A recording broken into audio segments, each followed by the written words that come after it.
Prime sospensioni di medici non vaccinati anche nella Marca Trevigiana, una decina. I provvedimenti già intrapresi dall'ULSS 2, una novantina invece quelli che hanno cambiato idea e prenotato la prima dose. Approvato il nuovo piano di sanità pubblica, i tamponi dalla mezzanotte saranno a pagamento per buona parte della popolazione. Zaia dice questioni di costi e di sostenibilità. La delibera regionale adottata dalla Giunta fissa le categorie esentate dal pagamento e quali invece dovranno pagare. Vi spieghiamo quali sono. Applicazione del Green Pass, controlli impossibili secondo la Polizia Locale di Treviso finché a livello normativo non si farà chiarezza. Il ministro Lamorgese, circolare in arrivo ma i controlli spettano agli operatori economici. 51enne travolto da un camion all'Alba, dramma a Susegana, indagini dei carabinieri per chiarire la dinamica ancora poco chiara dell'incidente, l'uomo lavorava all'Electrolux. Tentata estorsione ai danni di una ditta di Quinto di Treviso, i carabinieri identificano e denunciano 3 giovani che abitano nel Padovano. Richieste di Green Pass dai datori di lavoro ai dipendenti dopo le segnalazioni raccontate dall'assessore regionale Donazzan durante la nostra diretta di ieri. Anche la CGIL ribadisce senza una legge imposizioni inaccettabili. Manifestazioni anti-Green Pass in Piazza dei Signori a Treviso stanno danneggiando gli affari di bar e negozi. Esercenti e commercianti lo hanno fatto presente al sindaco Conte che lancia un appello a chi protesta. Telespettatori di Antena 3, buonasera e ben ritrovati. Il telegiornale di Treviso e dunque in primo piano le prime sospensioni di medici non vaccinati anche nella Marca Trevigiana, una decina i provvedimenti già intrapresi dall'ULSS 2. La ULSS ha sospeso circa una decina di dipendenti, diciamo di nostri dipendenti, 2 sono, di cui 8 sono medici, 2 USCA e 6 della continuità assistenziale, più 2 altri operatori. Prime sospensioni di sanitari non vaccinati nell'ULSS 2 Marca Trevigiana, dove al vaglio della commissione che doveva valutare le posizioni di chi non si è immunizzato per un motivo concreto sono finiti in 186. A dover sospendere la propria attività 8 camici bianchi, 6 della Guardia Medica e 2 delle USCA, le unità che operano a domicilio. Per altri 80 sono partite delle segnalazioni. Psicologi, farmacisti, infermieri, fisioterapisti. E qui la nota è stata inviata ai rispettivi ordini perché non si trattano di dipendenti. Saranno gli ordini a prendere provvedimenti nei loro confronti sempre che nel frattempo non cambino idea. Vediamo se decideranno di aderire, di prendere proprio la coda della possibilità di vaccinarsi oppure se continueranno a essere fermi nella loro posizione. Fin qui non vaccinati, perché dei 186 iniziali, fa sapere l'ULSS, alla fine a decidere di vaccinarsi sono stati una novantina. Molti operatori hanno deciso di iscriversi e di prenotarsi per la vaccinazione. Metà è rimasta ferma, un'altra metà ha deciso di prenotarsi e di aderire alla vaccinazione. Dai vaccini ai tamponi, perché l'apertura straordinaria dei Covid Point di Altivolo e Conegliano fino alle 20, adottata per far fronte al notevole aumento di richieste legato all'entrata in vigore del Green Pass, sarà prorogata tutta questa settimana fino a sabato 14 agosto. 52 nelle ultime 24 ore i nuovi contagiati nel Trevigiano, 14 attualmente i ricoverati, 1 in terapia intensiva, 6 in pneumologia, 7 alle malattie infettive. Da ieri sera infine un crash informatico ha creato forti rallentamenti al sistema di caricamento degli esiti dei tamponi al fine del Green Pass, ma il disservizio si è risolto già in mattinata.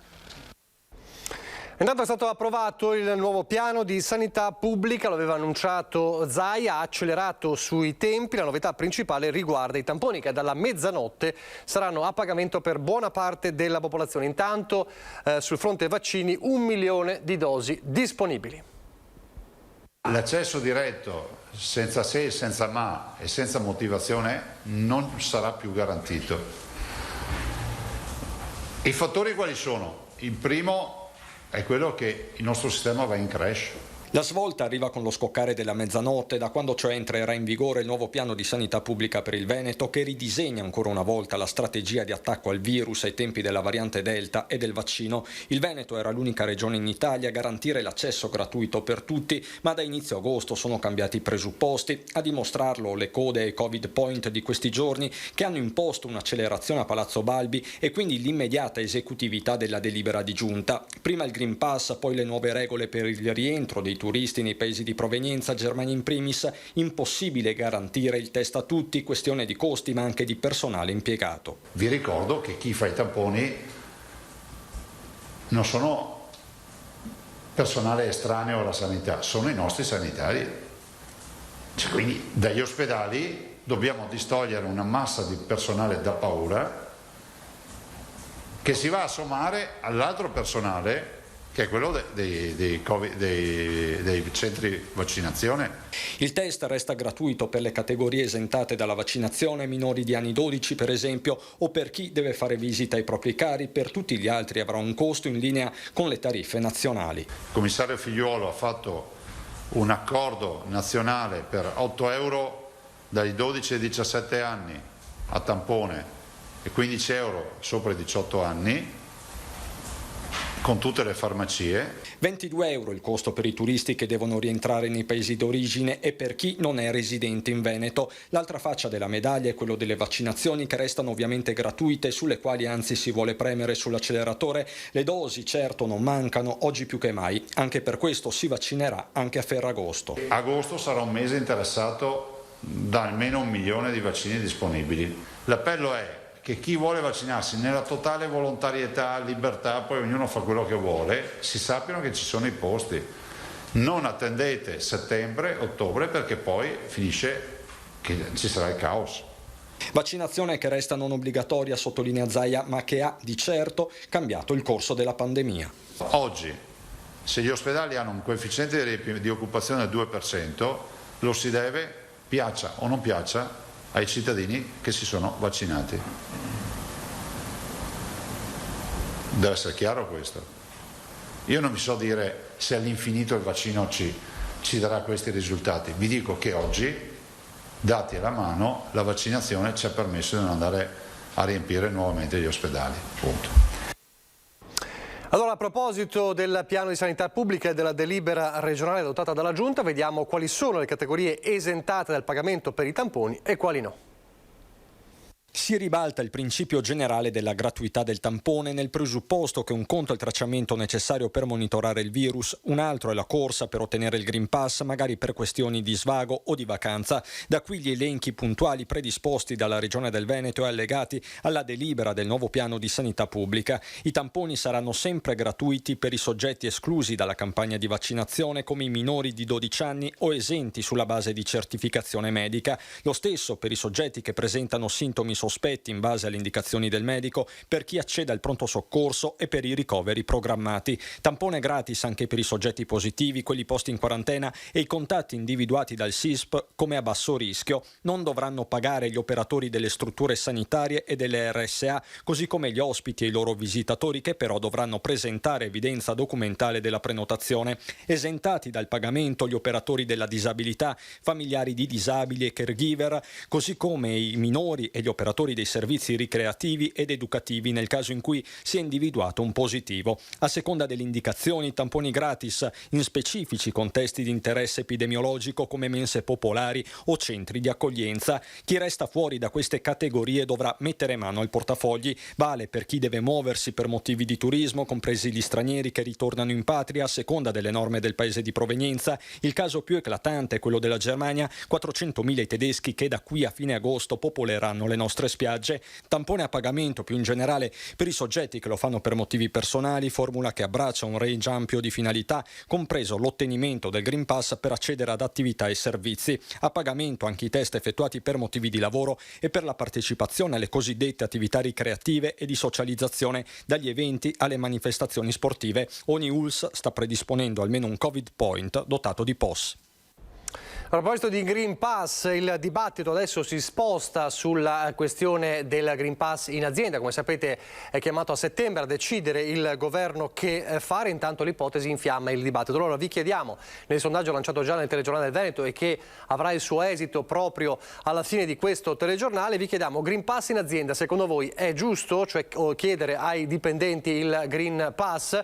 Se per voi è sì, 0422 162 6691, se per voi invece non è giusto, 0422 162 6690. Come sempre la chiamata è gratuita, non preoccupatevi se sentite il numero occupato, perché il nostro cervello elettronico, a seconda del numero che voi sceglierete, registrerà la vostra preferenza, il vostro, chiamiamolo, voto, e quindi alla fine del telegiornale avremo il risultato, perché abbiamo lanciato il sondaggio già stamattina nel corso dell'edizione straordinaria ed è poi proseguito nel corso dei nostri telegiornali. Non è un caso questo sondaggio, anche perché il dibattito si infiamma anche dopo quanto raccontato raccontato ieri durante la nostra edizione straordinaria in diretta, conduceva Francesca Bozza, dall'assessore regionale all'istruzione e al lavoro Elena Donazzan, che ha raccontato di lettere di aziende ad alcuni dipendenti dicendo loro: tornate dalle ferie vaccinati oppure con il Green Pass. Oggi il sindacato ribadisce: senza una norma questo non è applicabile.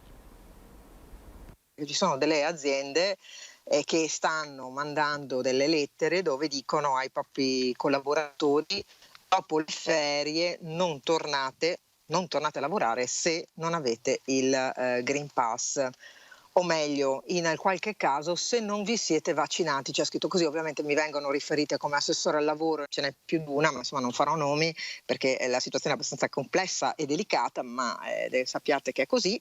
Le parole dell'assessore regionale al lavoro nella nostra diretta di ieri e lo scenario di uno scontro sociale all'orizzonte. Se l'obbligo vaccinale esiste per sanitari e da pochi giorni anche per docenti e personale scolastico, manca una decisione su dipendenti di aziende e fabbriche. Per questo, richieste come quelle raccontate a Donazzan non sono possibili. I sindacati confermano che segnalazioni di questo tipo sono già a loro conoscenza e il commento è chiaro. Al momento questa richiesta è impossibile, è inaccettabile. Il governo ha il compito e anche la responsabilità di decidere se deve essere obbligatorio il vaccino o meno. Anche dalla regione arriva una richiesta di chiarezza. Credo che dovrò parlarne con le associazioni di categoria, perché se è un indirizzo che danno le associazioni di categoria, allora è il caso che lo dicano. Se è una libera, scelta della singola impresa, è un altro aspetto. Io sono abbastanza preoccupata da questo tipo di conflitto sociale che si sta generando. Resta il nodo, la necessità di un maggior numero possibile di vaccinati per ripartire in sicurezza, da coniugare con la tutela dei posti di lavoro.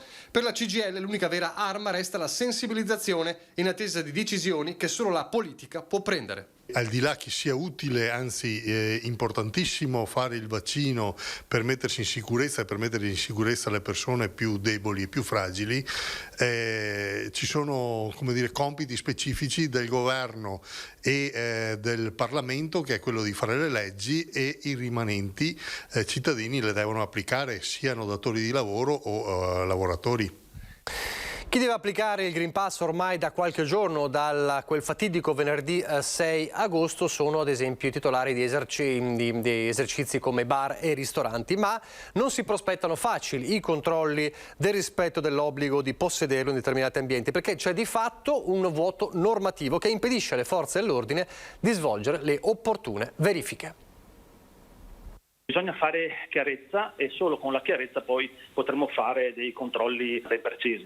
Esiste in questo momento un vuoto normativo sul fronte dei controlli in materia di Green Pass, di fatto demandati ai soli ristoratori, titolari di palestre e piscine, gestori di cinema e teatri, perché le forze dell'ordine non hanno ad oggi strumenti effettivi per verificare se qualcuno fa il furbo.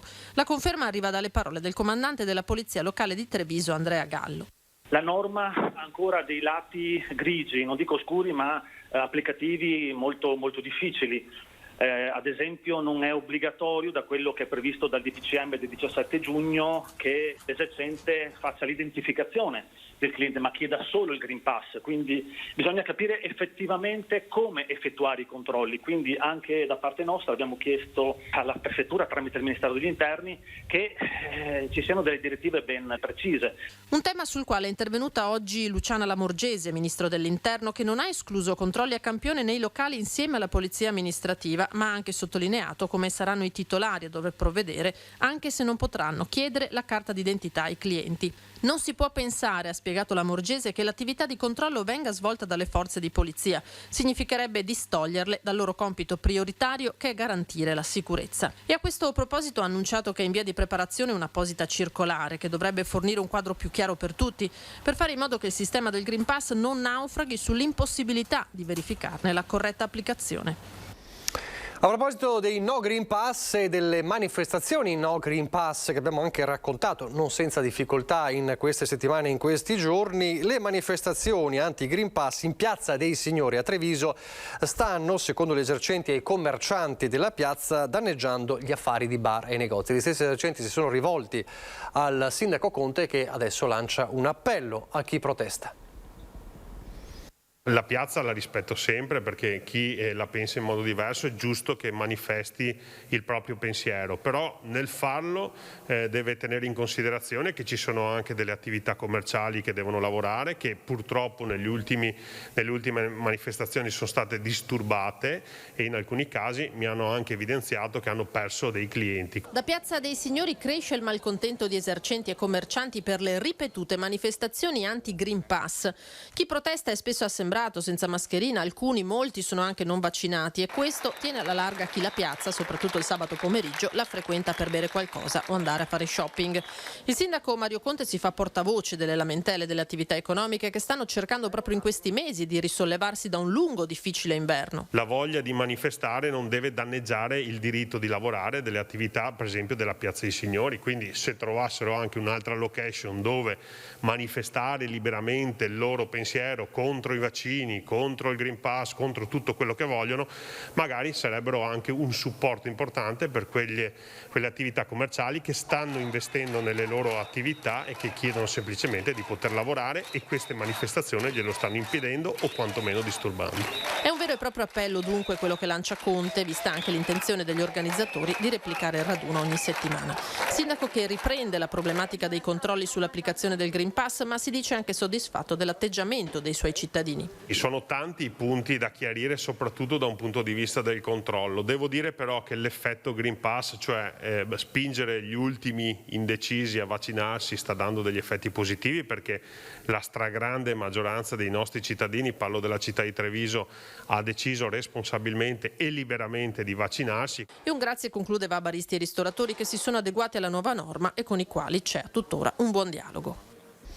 Chiudiamo la pagina ampia sul Covid parlando del Covid Hotel di Valdobbiadene, che sarà attivo da domani. La struttura potrà ospitare le persone in quarantena o positive in isolamento che non hanno la possibilità di domicilio, quindi ad esempio anche gli stranieri momentaneamente presenti in Italia. Il Covid Hotel sarà collocato al secondo piano dell'ex ospedale Guicciardini, disporrà di 20 posti letto suddivisi in 3 camere doppie e 14 singole, tutte con bagno e sala TV. La gestione sarà affidata al personale della cooperativa Orchidea, che garantirà il servizio H24 portando i pasti agli ospiti, effettuando pulizie e le attività di sanificazione ambientale. Vi sarà inoltre la presenza della protezione civile. E adesso la cronaca con la tragedia avvenuta all'alba a Susegana. Un 51enne del posto è stato travolto da un camion all'alba. Lavorava alla Electrolux di Susegana. Indagini in corso dei carabinieri per chiarire una dinamica dell'incidente ancora con molti punti non chiari. Non ha potuto evitare l'impatto il camionista che si è visto all'improvviso di fronte a un uomo. Erano le 4:40 del mattino a Ponte della Priula. Un auto articolato stava transitando in via Mercatelli quando, all'altezza di via Cadore, è accaduta la tragedia. Un 51enne della zona residente poco distante è stato travolto dal mezzo pesante. La vittima, Gianfranco Olivotto, 51 anni, di Susegana, lavorava all'Electrolux, dove oggi colleghi lo hanno ricordato con dei messaggi all'ingresso dell'azienda. L'auto articolato, condotto da un operaio di 47 anni residente a Spresiano, stava viaggiando in direzione Pieve di Soligo, una strada provinciale ad alta percorrenza con parecchio traffico, ma non a quell'ora. Saranno i carabinieri ora ad accertare la dinamica dell'incidente. La vittima stava attraversando la strada di tutta fretta. Perché a quell'ora? Lasciamo a chi di dovere fare le dovute indagini. Oggi piangiamo una persona che è deceduta tragicamente, e anche un pensiero va al lavoratore, al camionista, che anche in questo periodo di ferie alle 4 di mattina era già sulla strada per fare il suo lavoro, perché le tragedie sono per entrambi, per tutte e due le famiglie, penso. L'impatto è stato fatale. Sul posto sono intervenuti i carabinieri del nucleo operativo e radiomobile di Conegliano. La salma è stata messa a disposizione dell'autorità giudiziaria, mentre il camion è stato posto sotto sequestro. Tanti, troppi morti in questi mesi a Susegana, spiega il sindaco Vincenza Scarpa. Speriamo che questo periodo finisca presto. Il fratello della vittima è molto conosciuto in paese perché fa parte di un gruppo di volontari che lavora ed aiuta nel territorio.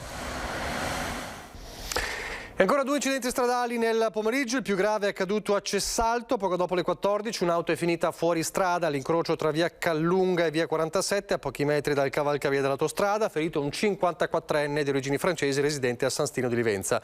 Sul posto sono intervenuti i vigili del fuoco di Motta di Livenza e l'elisoccorso del SUEM 118 che ha ricoverato l'uomo. All'ospedale Cafoncello l'automobilista è in condizioni gravi. A Montebelluna i vigili del fuoco sono intervenuti invece per un altro incidente in via Santa Lucia, una fuoriuscita autonoma. Anche in questo caso l'automobilista è stato trasportato in ospedale.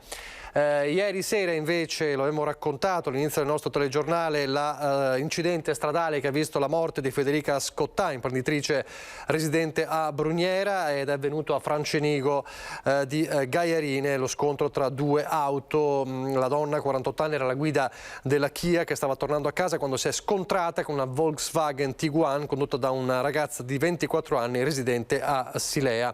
Nulla da fare per la Scottà, imprenditrice appunto titolare da anni di un'attività proprio vicino al luogo del gravissimo incidente, sconvolta la comunità di Bruniera dove abitava e quella di Gaiarine dove lavorava ormai da anni appunto nella sua azienda, la Clever 2. A Quinto di Treviso invece un'indagine dei carabinieri ha consentito di scoprire una vera e propria tentata estorsione da parte di giovani, nel mirino un imprenditore. Hanno mimato con le dita il segno di una pistola puntata verso un dipendente. Poi, senza mezzi termini, hanno detto: conosciamo la tua macchina, ti facciamo a pezzi. Nel mirino di 3 malviventi, un imprenditore trevigiano. Abbiamo denunciato 3 soggetti che a più riprese si sono presentati in un'azienda che lavora nel settore dei metalli dell'Interland trevigiano. I 3 hanno minacciato pesantemente l'imprenditore per ottenere dei rottami di ferro che erano stoccati in attesa di essere venduti. Fortunatamente l'imprenditore non si è scoraggiato e ha denunciato la cosa ai carabinieri. Sono scattate così le indagini da parte degli uomini dell'arma. Il terzetto, in diverse occasioni, si era presentato presso una ditta di carpenteria metallica di Quinto. Aggressivi e pericolosi, i 3 che abitano nel Padovano hanno intimato mediante minacce al titolare di consegnargli ingenti quantitativi di materiale ferroso che si trovava stoccato in attesa di essere rivenduto alle ditte del settore del riciclo. Sono arrivati in azienda con il furgone pronto per essere caricato. Se non avesse consegnato subito il ferro richiesto, hanno intimato, sarebbero tornati a rubarglielo la notte seguente, quando la ditta era chiusa. I primi di maggio, nuova incursione dei 3 malviventi, hanno chiesto nuovamente la consegna di materiale. Di fronte alle pesanti intimidazioni dei 3, la vittima ha consentito loro di caricare gratuitamente del materiale pari a circa 8 quintali di ferro per un valore di 200 euro. Sperava forse che tutto sarebbe finito, ma non è stato così. La banda è tornata, ma il titolare questa volta non ha ceduto alle pressioni. Così a metà luglio 2 della banda si sono ripresentati, sempre più minacciosi, tanto da intimidire anche un dipendente che aveva tentato di aiutare il suo titolare. A quel punto la decisione dell'imprenditore di allertare i carabinieri. Grazie ai riscontri acquisiti sul campo circa le varie incursioni e le testimonianze raccolte, i militari dell'arma sono infine riusciti a identificare gli autori del reato e a deferirli all'autorità giudiziaria. Dovranno rispondere di tentata estorsione in concorso. Adesso le notizie dal Bellunese. In apertura l'aggiornamento della situazione epidemiologica nell'ULSS 1, sono 134 i casi di positività al Covid registrati in provincia nell'ultima settimana, 67 casi ogni 100.000 abitanti, poco sotto l'incidenza nazionale che si attesta a 69. Auronzo, Longarone, la Valle Agordina, Quero Vassi, i comuni con il tasso più alto. I focolai si registrano principalmente nei momenti di aggregazione e successivamente si estendono nelle famiglie, spiegano dall'ULSS 1. Il tasso di ospedalizzazione fortunatamente resta basso, 5 le persone ricoverate in malattie infettive al San Martino di Belluno, di cui 3 non vaccinate, un vaccinato con una dose, una donna vaccinata con intero ciclo ma ricoverata con diverso motivo clinico. Siamo davanti a un modesto ma significativo movimento verso l'alto della curva dei contagi, per questo bisogna mantenere le misure di prevenzione, affermano dall'ULSS 1. A proposito di prevenzione, ieri in tutta sicurezza migliaia di visitatori a uno degli eventi più importanti, uno dei pali più famosi di tutta Italia, non solo del Veneto, quello di Feltre. Vediamo allora com'è andata. Adrian Topalli!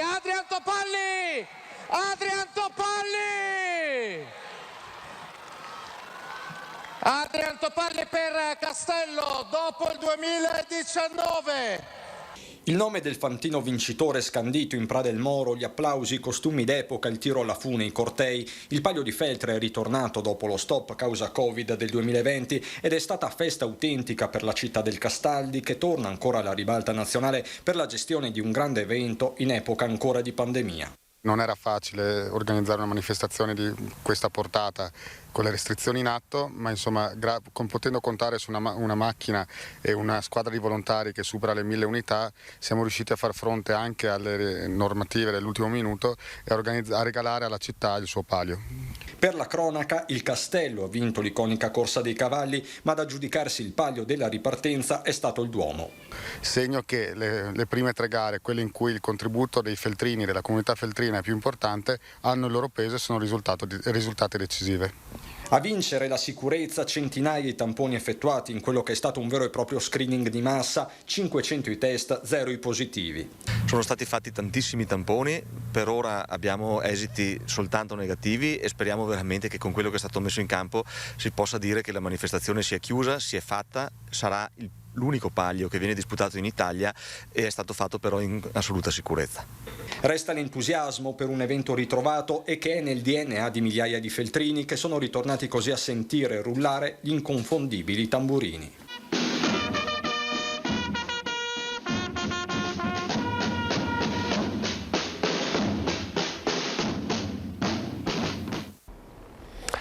Anche Belluno ha avuto la sua piazza No Green Pass e allora vediamo come è andata. Di nuovo in piazza a Belluno perché? Principalmente per difendere i diritti di tutti, i diritti costituzionali, quindi i diritti sanciti dalla nostra Costituzione repubblicana antifascista. È tornato a manifestare in Piazza dei Martiri il popolo No Pass bellunese. Lo ha fatto sabato pomeriggio in contemporanea alla più grande manifestazione di Padova, sostenendo una tesi in particolare, ovvero che i principi ispiratori del Green Pass italiano entrato in vigore il 6 agosto siano diametralmente opposti a quelli che stanno alla base della certificazione verde chiesta a livello europeo dal 1 di luglio. Mentre il nostro cosiddetto Green Pass è un qualcosa che limita le nostre libertà individuali, la Carta europea invece è a favore della libertà individuale, poiché se una persona nel proprio paese d'origine ha fatto delle vaccinazioni, dei tamponi o altre cose che prevede la legislazione, può circolare liberamente negli altri paesi. Chi è il No Green Pass è anche Novax? No, questo no, non c'entra niente, viene erroneamente fatta questo collegamento per screditarci. E allora parliamo di un prodotto che è un po' anche il tesoro della montagna, per molti sono una grandissima passione, sia nel raccoglierli che poi nel mangiarli. Per i micologi sono oggetto di studio, parliamo dei funghi. Quante varietà di funghi immaginate possono esserci in una provincia nemmeno grande, pur se con tante montagne come quella di Belluno? Se avete pensato un numero è probabilmente inferiore a 1260, che sono invece quelli censiti in un Atlante geografico pubblicato in occasione dei 50 anni dell'Associazione Micologica Bresadola di Belluno. 8 gli esperti tra veneti, friulani, trentini e sardi che ne hanno curato i contenuti. 1260 tipi di funghi, ma pochi quelli buoni. Sicuramente di funghi buoni non sono tantissimi, è meglio raccogliere quelli che la gente è abituata a raccogliere. Qui da noi sono sicuramente i porcini, i gialletti, le mazze di tamburo. Nella cultura bellunese quanto è importante la micologia? La micologia è molto importante sia per i locali che frequentano i nostri boschi proprio nella raccolta dei funghi edibili, ma anche per chi raggiunge la nostra provincia proprio per il tema della raccolta funghi. Abbiamo una varietà immensa, un patrimonio enorme di funghi che si coniugano poi con quegli aspetti tipici ambientali che caratterizzano la nostra provincia e fanno sì che questo connubio sia veramente interessante anche per uno sviluppo futuro, anche legato magari al turismo dei funghi. La sorpresa, infine, arriva però a riguardo di uno dei funghi più amati e più mangiati. Io non sono molto dell'idea che i chiodini sono funghi buoni, in realtà sono funghi che la gente raccoglie, che impazzisce quando compaiono e invade i boschi e raccoglie quantità spropositate di questi funghi, ma non è una specie veramente buona, è una specie che è piuttosto indigesta, va sbollentata, eliminata all'acqua di bollitura, e questo è sicuramente un'indicazione che non è una di ottima qualità. Siamo in chiusura, ma prima di salutarvi vediamo l'esito del sondaggio che abbiamo lanciato in queste ore riguardo al Green Pass in azienda. Abbiamo chiesto: giusto il Green Pass in azienda? Una decisione che il governo deve ancora prendere. Per voi il Green Pass in azienda è giusto per il 60,4% di voi che avete chiamato, no invece per il 39,6% dei telespettatori che hanno chiamato. Quindi questo l'esito del sondaggio, che vede in maggioranza chi dice che sì, è giusto anche in azienda. È davvero tutto, vi lascio le previsioni del tempo. Grazie per averci seguito, arrivederci.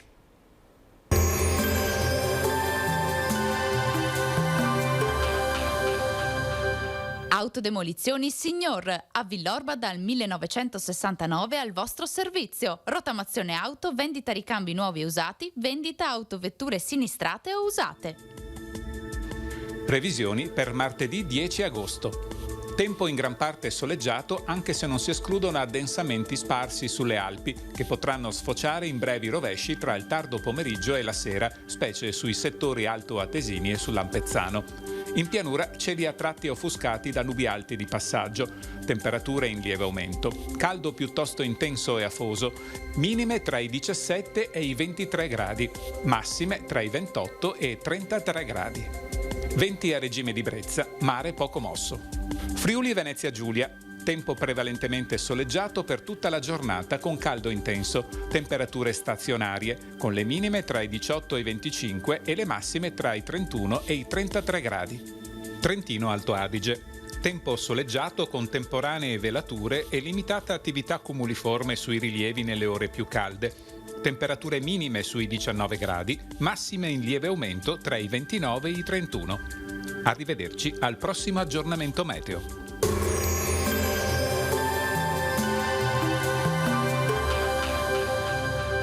Autodemolizioni Signor, a Villorba dal 1969 al vostro servizio. Rottamazione auto, vendita ricambi nuovi e usati, vendita autovetture sinistrate o usate.